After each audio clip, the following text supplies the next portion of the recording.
can never say his name correctly. That is so disgusting. Oh my god. Hello and welcome to my first ever 24-hour bookish adventure.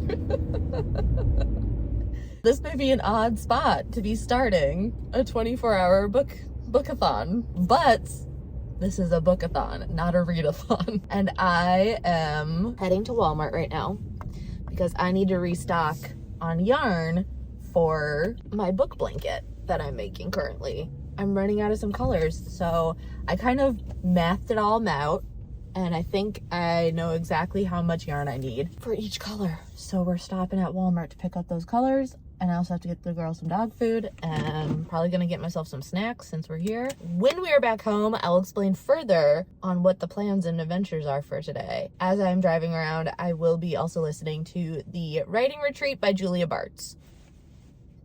So, let the bookish day commence.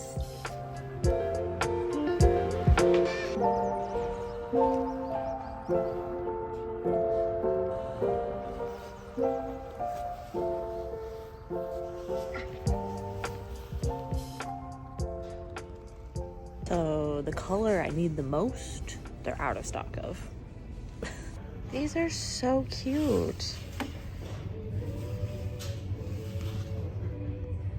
Do I need them? I don't know. We'll think on this. Yeah, question. Does the cherry chai come in just a hot? Let's do that. I'll do a grande with oat milk. I'll also do the double smoked bacon cheddar sandwich. Yes, that should be it today. Thank you. I love a good chai in the morning. I'm good. Thank you, though. No, I'm good. Thank you. Awesome. Thank you, you too. Yum. No, I can't remember last time I had Starbucks. Let's see if this is any good. Ooh. I definitely see how this would be so good iced, but I think this is delicious warm too. It has like a floral hue to it, which I appreciate. Delicious. Delicious. Oh, that's so good. Yes. Best choice of the day so far. So, I don't know what that was. The plan of attack for today is to do bookish things from 7:30 in the morning, which has already come and gone. It's currently 8:51. I spent longer at Walmart than I anticipated. We'll get to that in a second. To 7:30 tomorrow. As of right now, the intention is to stay up all 24 hours. Will I take a little nappy nap?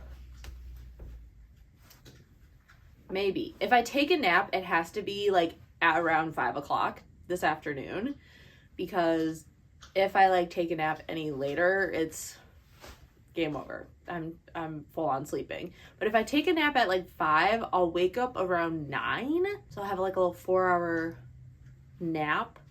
And then I think from there I can power through. It has been 8 years since I last did anything 24-hour oriented. So this should be interesting. For anyone who doesn't know, I did serve in the Marines back in my younger days. We used to have 24-hour duties, 24-hour watches. We did things where you would be awake for extended periods of hours. So I've done it. I'm used to it. I'm also in my early to mid 30s now. So we'll see. We'll see what happens. I think I can do it though. I know for a fact, here's the thing. I know for a fact I wouldn't be able to do 24 hours if I was just reading, if that makes sense. Which is why this, for me, is a 24-hour bookish video. The intention is, of course, to consume books, but I also want to include other bookish activities, like going and getting yarn for my ever-growing book blanket. This is turning out really nice so far. I'm loving it. I'm loving the color selection. And the reason it took me so long at Walmart is because they had all of the colors I need except for this teal color. And I don't know if you guys can tell, but teal's popping up a lot on this blanket. Teal is my color marker for books that fall in the 4-star range. Kind of need some teal sooner rather than later, because I actually think I'm out of teal, but I was able to get everything else I needed. Actually, I think I need maybe 2 more navy skeins, but we'll cross that bridge when I get to it. I think for now I have enough. The intention was to buy as much yarn as possible for the rest of the year, and it's actually kind of nice because this section right here so far is for Q1 of the year, so that's January, February, and March. Obviously March was a slow reading month for me. I only read 2 books. This was just kind of a good gauge of like, okay, how much more yarn am I gonna need for the rest of the year? Everything else we're good with. I just need to find teal. Anyways, let's get back to reading the writing retreat, because I was listening to the audiobook as I was driving around. Yeah, again, I'm still not sure how I feel about it. If you don't know what the writing retreat is about, it's about these group of women who were selected by this very famous author to spend a month at her estate, learn from the best, write books. And it's getting really weird. They all arrived and she pretty much announced that, like, hey, this is a competition. You all are gonna write a brand new novel from scratch, start to finish, within these 28 days, because it's in February. And whoever I deem to be the best book at the end of this time will get, like, pretty much a publishing deal of a lifetime. They didn't go to this writing retreat thinking it was going to be that way. They went to the writing retreat thinking, oh, we're just going to, do workshops and work on starting something, but not writing something from start to finish. And every single day they have a word count they have to submit. They have, like, these editing sessions they have to do. It's crazy.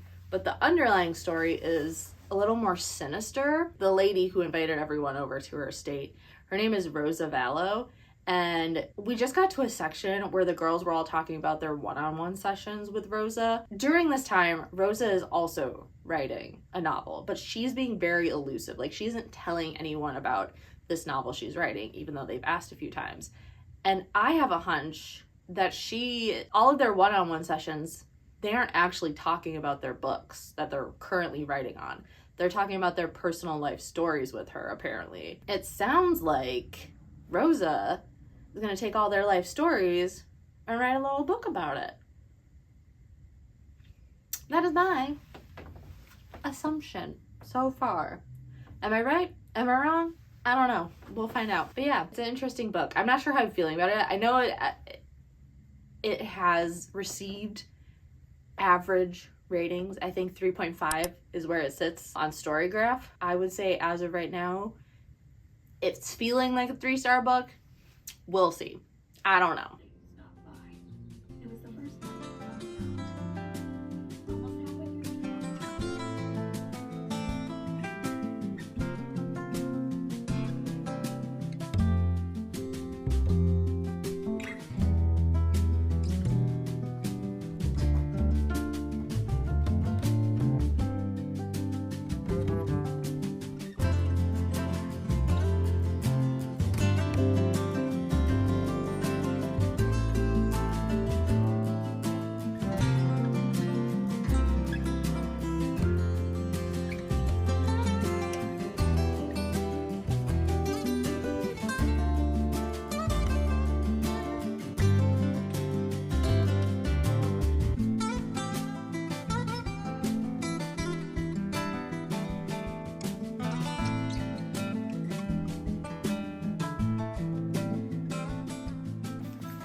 Okay, y'all, I've decided I'm DNFing this book. It's just, like, too weird. It's too weird. I didn't go into this book thinking there was gonna be so many sex scenes in it, and they're just weird. They're weird because they're like hallucinations / dreams. I don't know. This is a weird book. I am 200 pages in, and this book is just shy of, this edition of this book, I should say, is just shy of 400 pages, and I just, like, don't care. And I was, like, skipping ahead, kind of, like, skimming the upcoming chapters, and I'm just not interested. Like, okay, 100 pages later, this chick reappears. And it's like, okay, well, we still have 100 pages left. What's going to happen in the 100 pages? I don't care. Oh, yeah, we got some supernatural elements in it. Yep, no. I'm just not interested. I'm not interested. If you guys know anything about anything, very rarely do supernatural books do anything for me. And if there's gonna be a supernatural element, I have to kind of know right off the rip.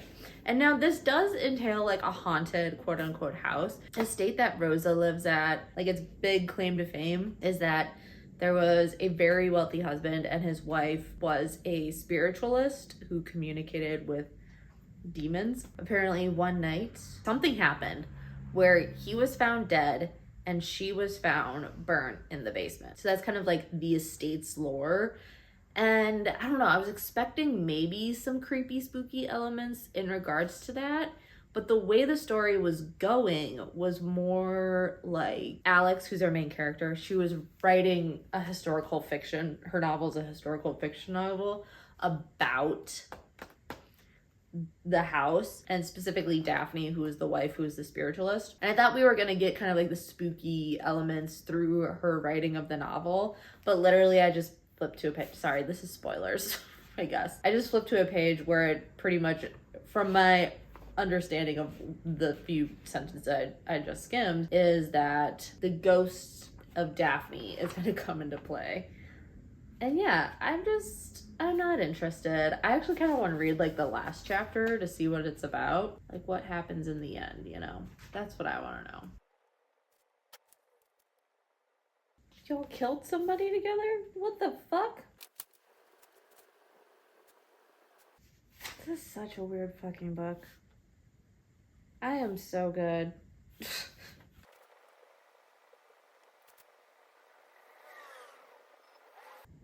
I'm glad I'm DNFing this book.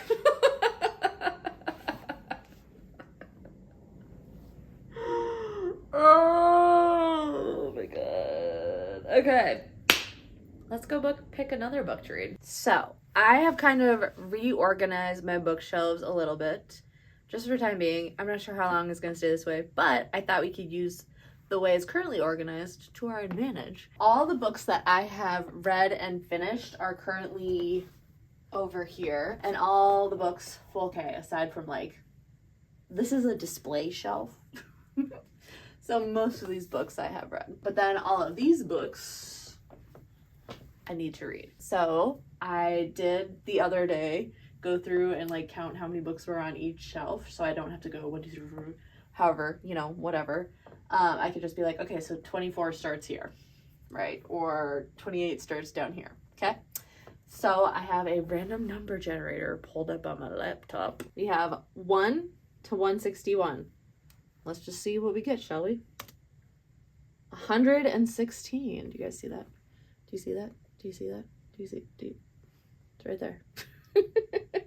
Okay, 116 is going to be down here. So this is 115, which makes this 116. And it is Autopsy by Donte Collins, a book of poetry.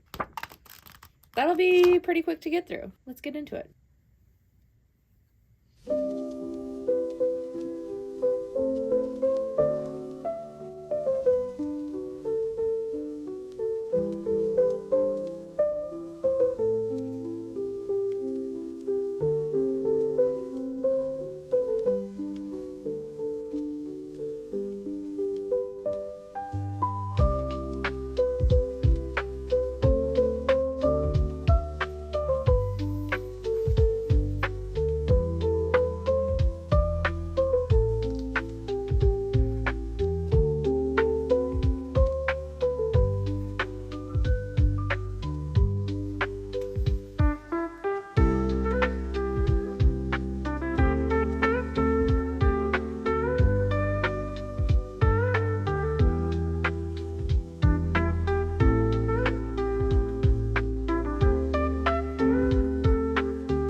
Autopsy by Donte Collins. This was good.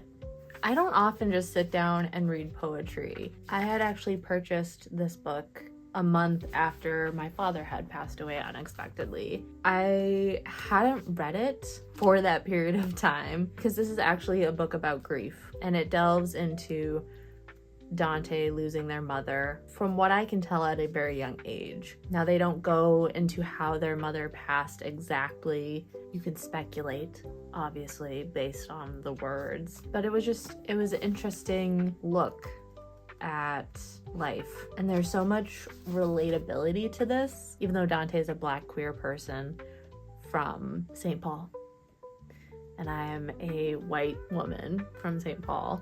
You would think that our life experiences would be so different, but there were actually so many similarities from my childhood, which also, in addition, Donte is, from what I can tell, at least 10 years younger than me. So to know like how similar our life experience was as children, obviously I lost my father when I was in my 30s.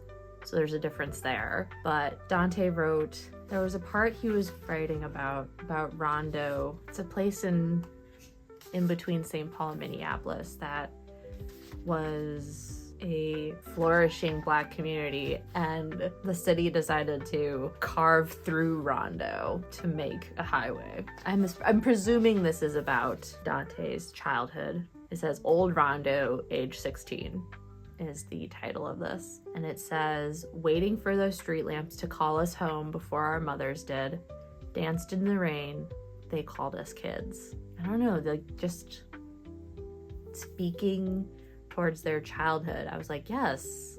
The dedication page was actually the one that got me the most out of all of this. Every word is for my late mother, Mary Lou Collins, and anyone who has ever helped us carry in the groceries. That dedication like struck a memory in me when I was young and I was learning how to ride my bike without training wheels. I had an accident where I fell into a wire fence where the prongs weren't bent down, they were sticking up, and I had to get stitches in my arm. And I was always the type of person growing up, and even now, that always just wanted to do things on my own, wanted to like prove to the world that I was capable of doing things. And after getting stitches, I was always the one who wanted to help, like carrying groceries and do things, but I wasn't supposed to lift things and stuff like that because of my stitches. I just remember my dad being like, no, don't lift that. I'll carry in the groceries. You can tell that Donte had a very complicated relationship with their mother too. As I feel like a lot of, maybe not a lot, but many children of the 90s had complicated relationships with their parents. Just the way you parented was much different. And unfortunately, that complicated relationship with my father carried on, and there was never really any resolution before his passing. But I ran Autopsy by Donte Collins through my little rating thing. My rating scale is built off of fiction novels. Running a book of poetry through that rating scale, I was really trying to think about the emotional context of the poetry, and with that in mind, I did end up giving this a 4.5. The biggest hit that this took for the rating was pacing. There were a handful of poems or sequences of events in here that the pacing was slow. You get used to a certain cadence when it comes to poetry, and then you hit a wall of text and it's just like jarring. That was like honestly my only complaint. There were just like a few poems in here where I'm like, I feel like the pacing could have been a little better. But that's just, again, personal opinion. But 4.5 for Autopsy by Donte Collins. And now I can finally add this to my stack of books that I read. And honestly, I'm so glad and thankful that I read this now and not when I initially purchased it. I don't think I could actually fully grasp and appreciate this without the distance, time-wise, from my dad's passing. Because I literally got this, I think, a month after he had passed. So, yeah. I don't know what else to say with that. So, with that, let's hop back to our number generator and find another book to read. Okay, y'all. Let's see what the random number generator is going to give us now. 92. This section is 85 to 114. So somewhere in the middle is going to be 92. 85, 86, 87, 88, 89, 90, 91, 92. Jawbone by Mónica Ojeda. This is a literary horror, I believe. Let's see what Jawbone has to provide for us. Okay, so I'm gonna try and actually find the audiobook for Jawbone. I want to add a few more rows to the blanket. I have a 3-star I have to add, I have 2 DNFs I have to add, and I have to add my 4-star line for Autopsy. And we'll find out if I have enough 4-star to add to this bad boy. So just the top blurb I'll read for y'all. Fernanda and Annalise are so close they are practically sisters, a double image, inseparable. So how does Fernanda end up bound to the floor of a deserted cabin, held hostage by one of her teachers and estranged from Annalise? Oh, and also kind of like the line on the back summary that really caught my attention was interweaving pop culture references and horror concepts drawn from Herman Melville, H.P. Lovecraft, and anonymous creepypastas. Jawbone is an ominous, multivocal novel that explores the terror inherent in the pure potentiality of adolescence and the fine line between desire and fear. That portion of the summary is what I was like, oh my god, this sounds like it's gonna be such a wild ride. So I'm actually very excited to hop into Jawbone. So let's find the audiobook and work on this blanket. Every day on it, they discuss it because they didn't know themselves instead with examining sheets from beggars who went crying out of rage. Maybe we should change the challenge, Fiorina said, wondering his hands that were too long lifted her. But for all that she tried to take advantage, she couldn't make out a single photo. There were people who thought what their faces glowed from, but not just anyone having the flesh. Fernanda, a position that always seemed to her mother, think that deep. Her mother felt to motivate reading, and words, in draws those of sin. You're a decent proofreader and an indecent teacher. Her mother told her 2 days before they went to the hospital and saw for the first time, twisting it like a predatory monster from which Clara would have to feed. She left the great X-ray houses, stranger's moment, when she could no longer even get out of bed and of her mother's physical appearance obscene. Her mother, though she would never have admitted it, she thought the wall beside her cows and deer crunched. Her lack of calling affected no one. Her students, with suspect armchair, were later 57 would tie Clara up with the intention of stealing the qualified. Furthermore, she had stood before the mirror and being the cause of her temporary distance from the classroom, exhaling behind a grandmother's prominent hunch, consumption of narcotics, and of course, their relation guilty but powerful feeling the majority tried to like anything that really terrorizes people. Too much and the sick in the head. Her mother had. But the anxiety climbing stiffly studied at home, alone and... Okay, y'all, so we are just over 7 hours into our 24 hours. Considering that it's like 2:38 right now, I mean, I feel fine, it's just the normal part of the day. I think it'll get interesting once we get into the 11 o'clock to midnight time frame, because that's usually when I start going to bed. So we'll see. I am currently 30% of the way into Jawbone. And I'm not gonna lie, I'm not sure how I'm feeling about this. It's interesting, but it's reading more like literary fiction and less like a horror novel. And maybe I just misconstrued it to be a horror novel. I don't know. So far, nothing about this feels horror. There's definitely some like bits and bobs here and there where it's like, that's unsettling. But I would say so far there's just like minor unsettling moments. We have kind of like this duo perspective, not even perspective because it's told from an outside voice. We are following 2 characters. One is Fernanda and one is Clara. And Clara was Fernanda's teacher at some point in their lives. And we're getting Clara's perspective years down the road, and we're getting Fernanda's perspective both currently, no, that's wrong. That's not how you explain it. So there's like this pivotal moment that happened in both their lives that align. And in that pivotal moment, we have yet to experience, but we're getting Clara's perspective past that pivotal moment. And we're getting two perspectives of Fernanda's.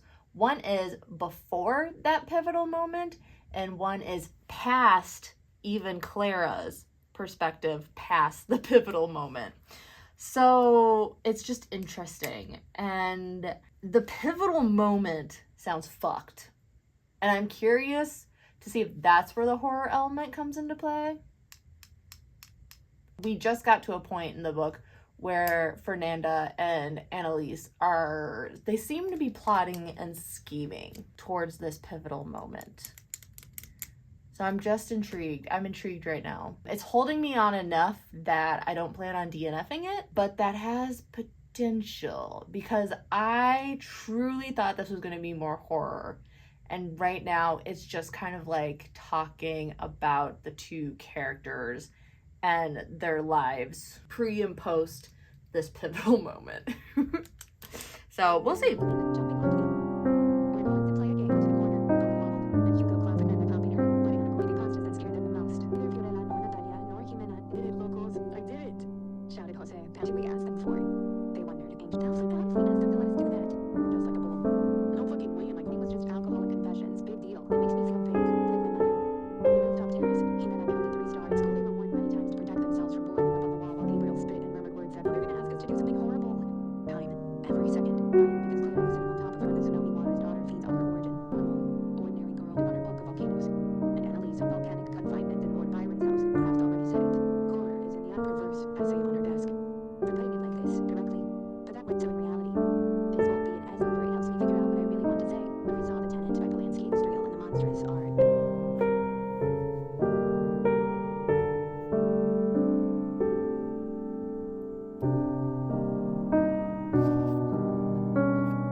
I feel like I should have checked in when I started to find this book intriguing. There were a few points in Jawbone where we started getting some creepypasta, urban legend kind of lore happening in this, and it started to get intriguing. But like the last two chapters was like the nail in the coffin of me being just meh. And we don't get any real resolution. It was trying too hard to be a creepypasta story. I kind of want to I'm going to give some spoilers, okay? So here's a spoiler section for this book. So ultimately, what ends up happening is Annalise and Fernanda have a falling out because there was a thing that Fernanda was doing to Annalise per Annalise's requests. And that thing was pretty much just like biting the shit out of her. So she had a bunch of scars. Now Annalise tells Clara, who's the teacher, that she didn't really like that Fernanda was doing this. But Fernanda was always under the belief that this was something that Annalise wanted her to do. And so she did it. It got to a point though where Annalise showed a bunch of dudes a nude of hers with all the scars, and their reaction is what made Fernanda go, ooh, I don't think I like this anymore, because the dudes were disgusted by all of her scars. So that was kind of when their falling out happened, when Fernanda was like, oh, I kind of feel icky about this now, so I don't want to do it anymore. And Annalise was like, okay, well then we're just not hanging out anymore. And Annalise just kind of like tells Clara everything, but with a twist, if you shall. And what ends up happening is Clara kidnaps Fernanda. Oh, all the stuff about the timeline that I mentioned earlier, you can just ignore that because I was very confused. The book leads you down a confusing path, but Clara kidnaps Fernanda and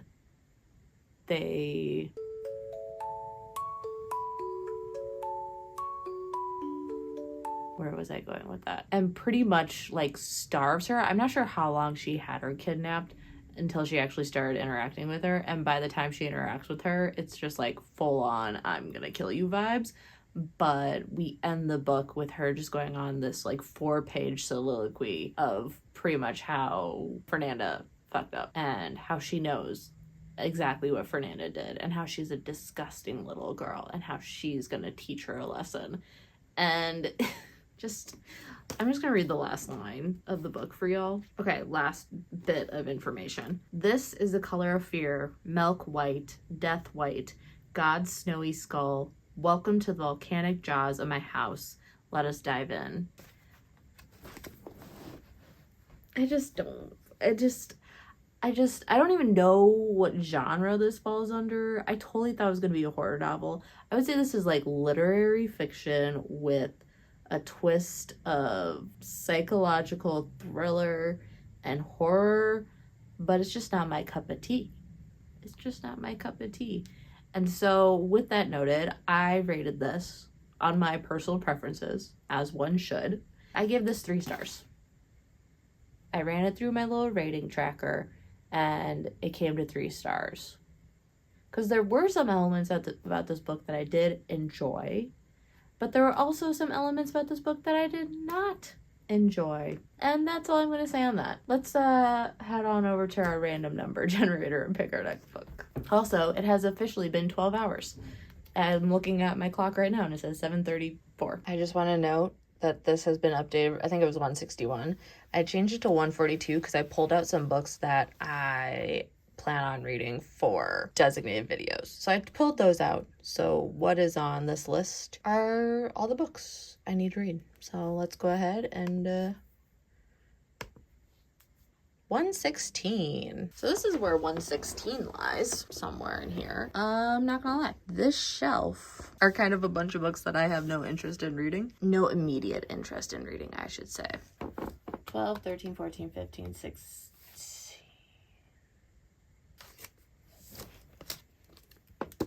Acts of Service. This is another literary fiction. And I think we're gonna pass on this. I don't want to read that. Maybe actually let's just pick something. What do I want to read? What does Kayla want to read? So I technically still have 12 hours. I am going to take a little break, watch like a video or two to like decompress my brain. But what does Kayla want to read? I love how I'm like, this is a shelf of books I don't really have an interest in reading. And I'm staring at this shelf being like, what should I read? I could read some more poetry. I actually have quite a few poetry books. I'm going to decompress my brain. And then we'll come back and pick a book.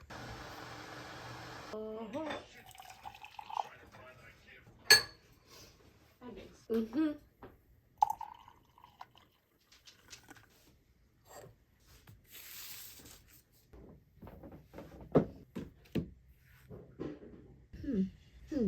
Not the worst. Definitely not the best. This isn't genuine matcha. It is a matcha mix. So I did end up taking a 2-hour break. So the last time we spoke, it was 7:30.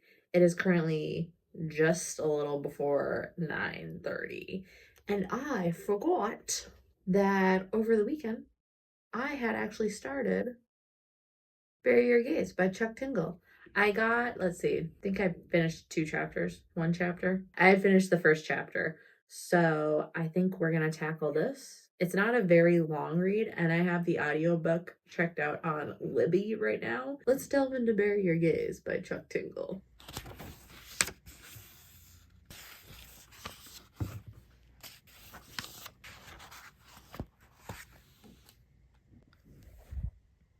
How many times can one person change in a video? Especially a 24-hour video. I'm hitting that point of the night where I'm getting tired. It is currently 10:19, which is about the time I would be curling up in bed. I'm avoiding getting in bed, which is why I've been in my chair a lot today, a lot more than usual. I will eventually relocate to the living room whenever my partner decides that he's ready to go to bed. I think I'm actually gonna make a little latte because yeah, I'm definitely hitting the sleepy phase.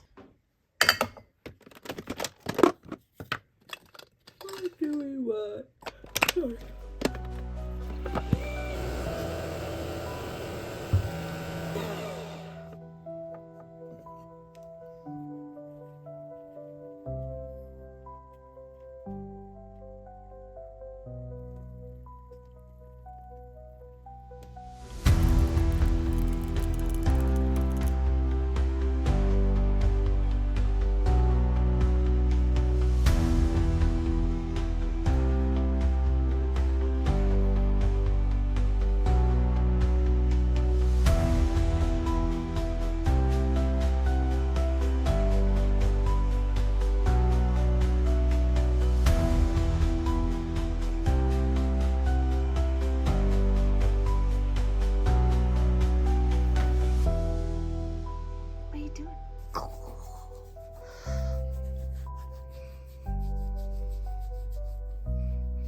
Are you mad that I'm not in bed right now? Oh, she's mad. She's big bad. Pinkies. Come here. Nope. The girls are not impressed that I am out here right now. At this point of the day, we would all be snuggled up in bed together. So, both Echo and Jinx have visited multiple times. It's almost 1 a.m. I'm just over 50% of the way through the book right now. I kind of want to take a little nap. Like a teeny tiny nap. I'm halfway through the book. We started at 9:30, 10:30, 11:30. 3 hours-ish to get halfway through. Take a little nap and set an alarm. Definitely set an alarm or else I won't wake up. Finish the book after the nap. I don't know what I want to do. It is getting pretty chaotic in the book. Let me use the restroom and then we can talk more about how the book is going so far. Okay, y'all. So far, and bury your gaze. Main character, his name is Misha. He's a screenwriter. Love that for him. He just got nominated for an Oscar, I believe. Right off the rip, chapter 1, he's told, hey, this little love sequence between these 2 female detectives, you gotta cut it. Make them straight or kill them off. He's very much like, no, I'm not gonna do that. And then all of a sudden, all this weird shit starts happening. His characters from his shows are coming to life. And guess what? He doesn't write just any old shows. He just write in the horror genre. So he has characters coming to life that are monsters. We're getting flashbacks of his past life. Not his past life, but his life before he moved to California, because he's from Montana, and him being a closeted gay man in Montana. Oh, and then we're getting this weird scripted sequence of events, which are also strange. They're literally look like they're pages of a script, and I'm not really comprehending what's going on with those yet, because it sounds like actual events happening in a potential storyline, not play, but one of his shows or a movie perhaps. So it's just very confusing, those parts are. But those parts are also interesting because the funny thing is, in the audiobook, audiobooks always tell you who's narrating it, and this one I got a little excited, but then I tampered my emotions.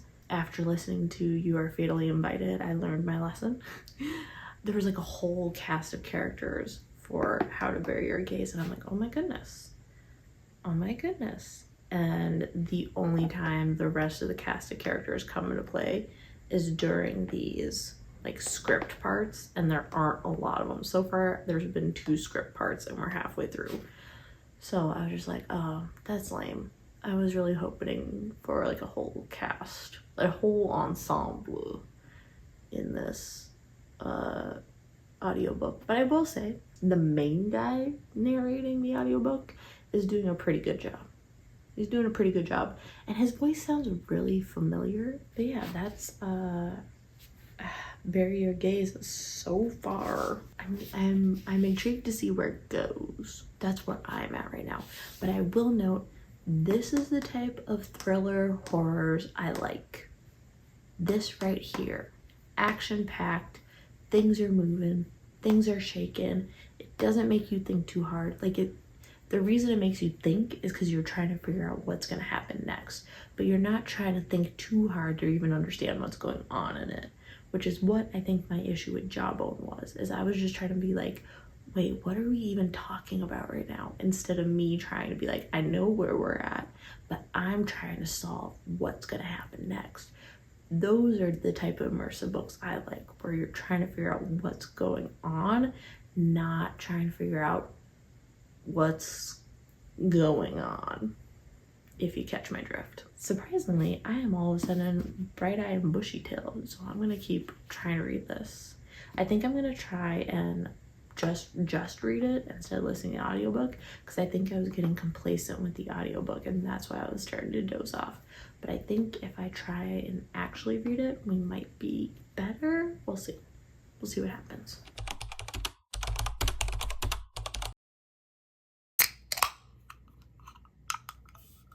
Cheers. Wild berries. No, that is not it. If you had named this cherry blossom, I would believe that more than wild berries. Okay, y'all. It is currently 7:10 in the morning.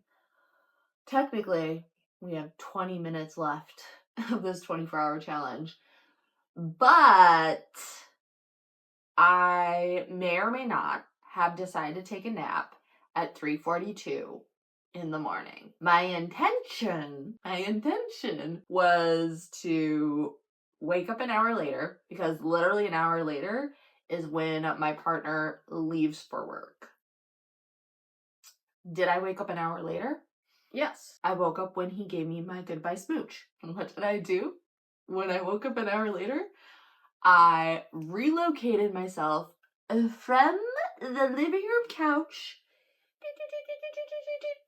into my bed, and I slept until the girls woke me up at our usual time. So, I'm not gonna lie, when they first woke me up, I was like, I am going to crawl back in bed and fall back asleep after I take care of them. But after I got outside, it had apparently rained during the 3 hours I had slept, which is kind of a bummer because that would have been such a vibe. But once I had gone outside, taken them out, smelled the fresh spring air, got them back inside, fed them, I was like, I'm awake. I'm awake. So let's finish this bitch, because we literally, this right here, that's all we have left. That is all we have left in this book. Literally, I'm not gonna lie, there's 2 chapters left. The chapter I'm currently in, and then a following chapter. The chapter I'm currently in is probably the longest chapter on the history of the planet. It is so long finishing the book. And then I'm gonna let you guys know my thoughts and opinions about the book. And will this go over 24 hours? Yeah, of course, because right now it is 7:13. I've been yapping for 3 minutes here. But yeah, we're gonna finish the book, and then our 24-hour bookish video will be done. And I'll let you guys know my thoughts and opinions about this little experiment of mine. Okay?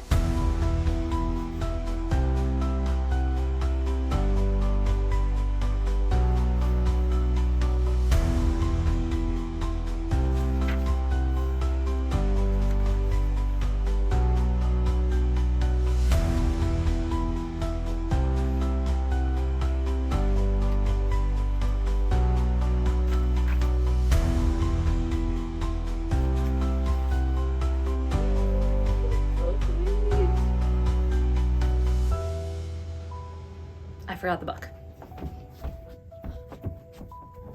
Y'all, I'm not gonna lie. After having 2 DNFs in a row, having a mid-book with Jawbone, I just needed some sort of a win. Just some sort of a win. This book may not be 5 stars. It did have some notes. I think the pacing could have been a little better for my personal taste. There were definitely some points where I was like, okay, get to the point. Also, the script parts in this, I didn't quite understand, and when it came to the voice actors, you could definitely tell that some of these people were not actual voice actors. I'll include the list of who the voice actors were on the screen here. As you can see, a lot of them are authors, so it just looked like, you know, a bunch of friends being friends, and their delivery on some of the things weren't the greatest. So audiobook wise, I would say it's great, aside from like those side sequence script events. I just didn't understand the script moments. They weren't consistent enough through the book, and they just like added this really weird twist to them Like, it made, okay, actually, no, hold on. I just had an epiphany on what those were. Those script parts, like, I get what Chuck, Mr. Tingle, was trying to do with those elements, but they just were confusing until they weren't confusing. But by the time they weren't confusing, they didn't repeat the trend after it. So, like, once you had your aha moment, there wasn't a repeat of the trend. And again, they didn't happen consistently enough throughout the book for them to really be as impactful as I think they were intended to be, if that makes any sort of sense. But yeah, I actually really loved this book. I enjoyed it so much. I had such a great time. When the twists and turns happened, I called them, but I called them like literally right before they happened. So it's not like I was sitting here at the beginning of the book calling the twists and turns and then being like, oh, shocker. It was more like, oh my God, you just get like a word. Sometimes, you know, my brain just gets a word and it triggers a thought process in my brain. And then I spiral down speculation, and then like 2 pages later, what that rabbit hole was ends up happening in the book. So I love moments like that. I hate moments where I'm like, this is what's happening, and then 100 more pages happen and that thing happens, if that makes any sort of sense. I really enjoyed Chuck Tingle. So as a little recap of this 24-hour bookish vlog, we DNF'd The Writing Retreat by Julia Bartz. It just was getting weird and wasn't going down a road I had any interest of.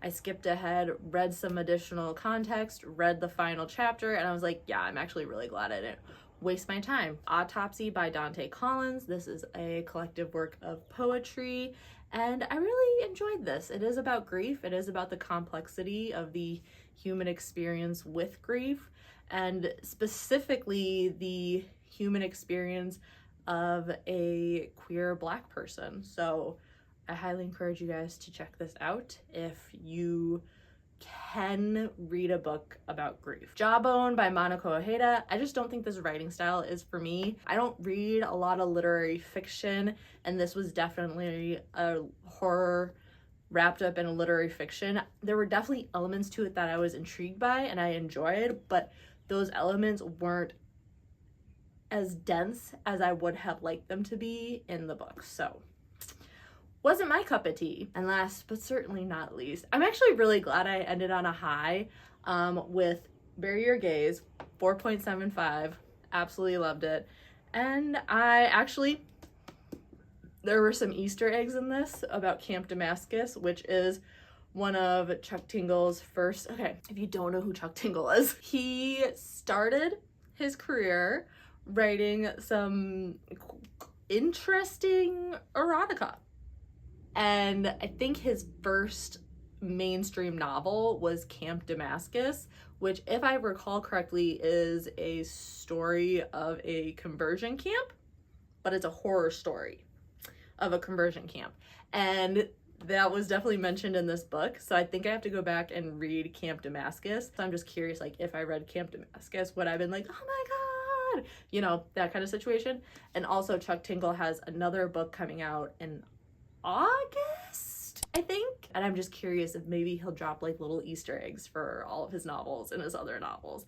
I love little things like that. Like, they aren't even part of the same world, but they're like, he's just like connecting the dots. But anyways, y'all, thank you so much for hanging out with me today. Did I take a little nap? A little longer than I intended? Yes. Are we ending this at 8:40? Yes. But I had a really good time doing this. I think my biggest thing with this is I did want it to be a little bit more bookish oriented. Like, I wanted to maybe check out the library. I kind of wanted to go to a bookstore, but after going to Walmart right away in the morning and then just kind of like settling in at home, once I was settled in and I didn't want to go anywhere else. But yeah, I had a really good time. I did have like, I think, what was it, around 1 o'clock in the morning is when I really started to hit my like, oh, I'm a little tired. I'm a little tired. And then I got like a little boost of energy, and actually I was doing really well. And at 3:40 when I did decide to go to bed, could I have pushed through that? Possibly, but I'm glad I did take a little nappy nap. However, now I am like bright-eyed and bushy-tailed, wide awake, so I'm not sure what I'm gonna do with the rest of my day, but maybe I'll edit this video. Anyways, y'all, thank you so much for hanging out with me, and I will see you in the next one. Oh, don't forget to subscribe to the channel and like this video. And yeah, I'll see you in the next one.